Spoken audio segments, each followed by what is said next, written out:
Welcome. I am Brian Keith Nelson, and this is Uncomplicating Dungeons and Dragons.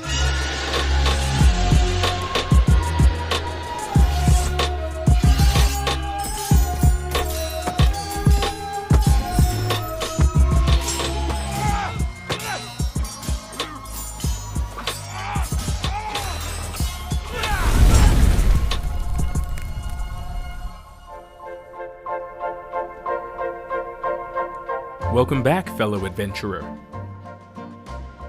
Now that you're aware of the basic things you can do, it's time to dive into the deep end. Prepare for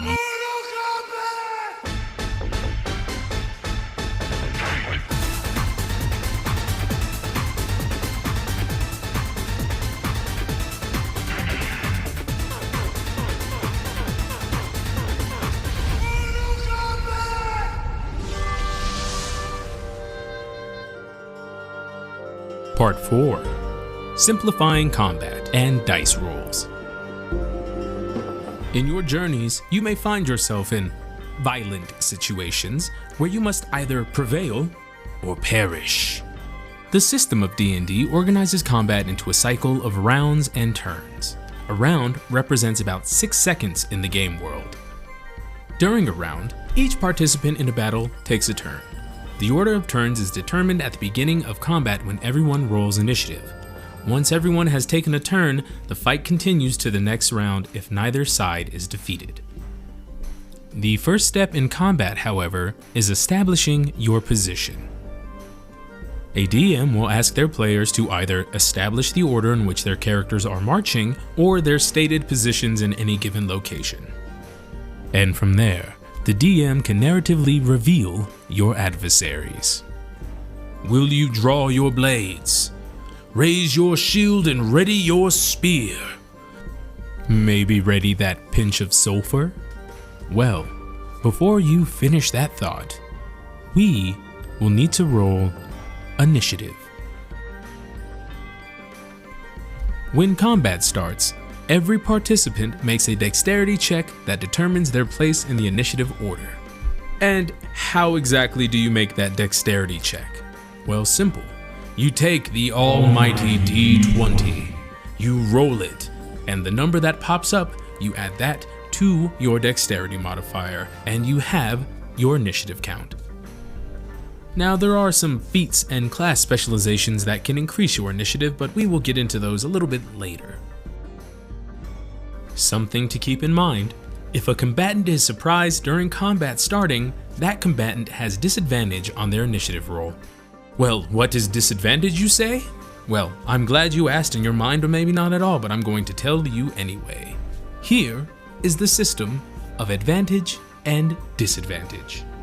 Sometimes when you roll a d20 test, which is rolling a d20 for either an ability check, a saving throw, attack roll, or anything of the likeness, it can be modified by either advantage, which reflects the positive circumstances surrounding that d20 roll, while disadvantage reflects the negative circumstances. When making these types of rolls, you can either use 2 d20s or roll your d20 twice. On advantage, you take the higher number. On disadvantage, you take the lower. If circumstances have granted you both advantage and disadvantage in a scenario, well, those two cancel each other out, so you would make just one flat roll. Now, let's get back to talking about initiative. While the players are busy rolling their initiative orders, the DM will be rolling initiative order for the creatures you are about to encounter. For a group of identical creatures, the DM will make a single roll so each member of the group has the same initiative. If a tie occurs, the DM decides the order amongst the creatures and the players decide the order amongst their characters. The DM decides the order if the tie is between a creature and a player character. Aw, look at you with your initiative count. Now, let's wait for your turn and see what you can do. On your turn, you can move a distance up to your speed and take one action. You decide whether to move first or take your action first. Remember those nifty little actions from last episode, such as attack, dodge, hide, etc.? That's where you get to use these. And as for your movement distance, well, we will cover those when we talk about your species for character creation. During your turn, you can also break up your movement. You can use some of it before or after any action, bonus action, or reaction you take on the same turn. So for example, if your character has a movement speed of 30 feet, you can move 15 feet, take your action, and then move the rest of your 15 feet. On your turn, you can either climb, crawl, jump, or swim as a combination to your regular movement or as your entire movement for your turn. However you choose to move, you are still moving with your speed. Deduct any distance traveled from your character movement speed until you either run out of movement for your turn or decide to stop moving. Keep in mind that on your turn, if you do not desire to move, you do not have to. There are a few other things you can do while in initiative order. You can communicate however you are able to through brief utterances and gestures as you take your turn. Doing so uses neither your action nor your move. Extended communication, however, such as detailed explanation or something of an attempt to persuade a foe, does require an action. You can also interact with one object or feature of the environment for free during either your move or action. For example, you could swing open a door during your move as you stride toward a foe. If you want to interact with a second object, you need to take the utilize action. Some magic items and other special objects require an action to use as stated in their descriptions. And lastly, you can also do nothing. You can do absolutely nothing. No movements, no actions. You can just sit there and say, I do nothing, end my turn. However, consider taking a defensive dodge action or ready an action for a delay acting. So if you take the dodge action and someone tries to attack you while you're sitting there doing nothing, you have a better chance to evade the attack. Or if you ready an action and you are waiting for a particular moment, you don't do anything in that turn, but what you're waiting for triggers that action and you do whatever it is you held. Choice is up to you, but really you should do something in your turn. And there you stand, weapons drawn, eyes met.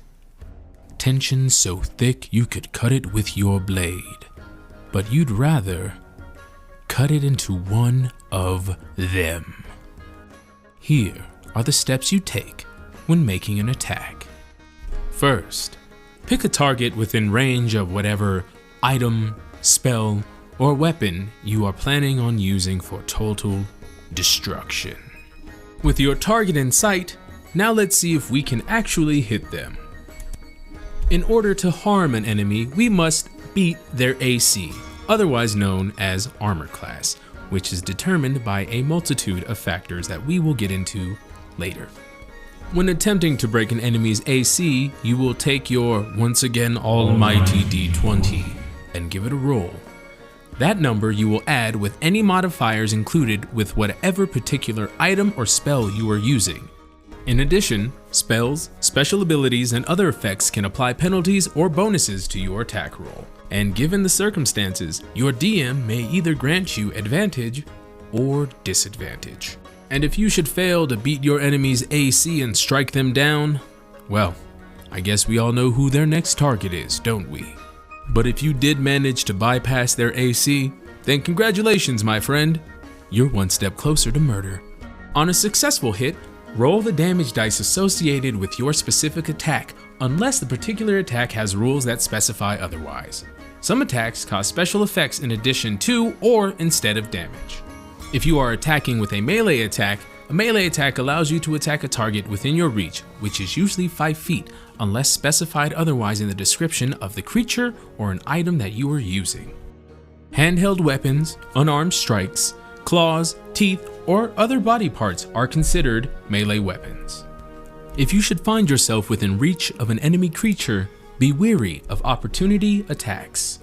Opportunity attacks, or attacks of opportunity, are provoked when one creature willingly leaves the reach of another creature without taking the proper precautions to prevent being attacked. You can usually avoid attacks of opportunity by taking the disengage action. You also don't provoke attacks of opportunity when you teleport or are moved without using your movement, action, bonus action, or reaction.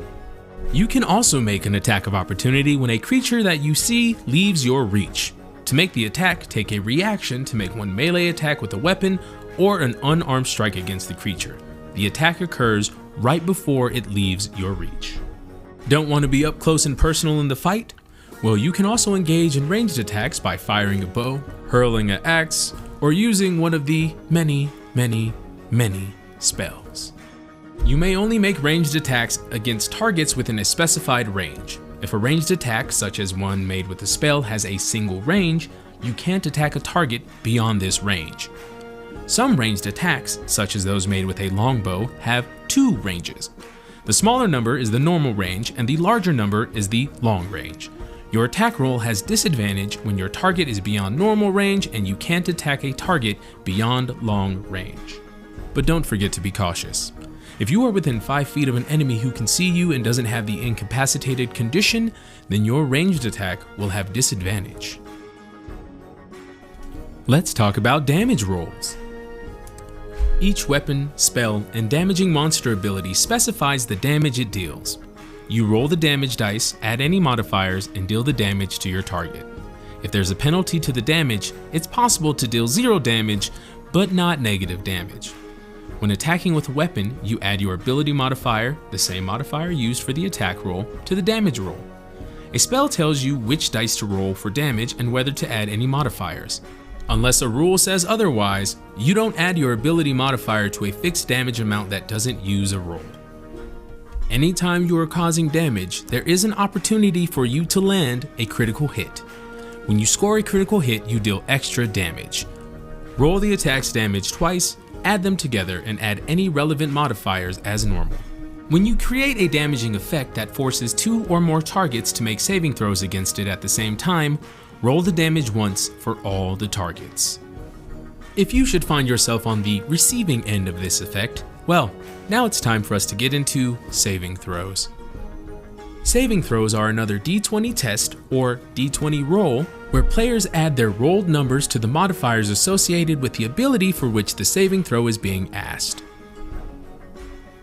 Many saving throw effects also deal half damage to a target when the target succeeds on the saving throw. The half damage is equal to half the damage that would be dealt on a failed save. The last bit for this section will be understanding the hit point system.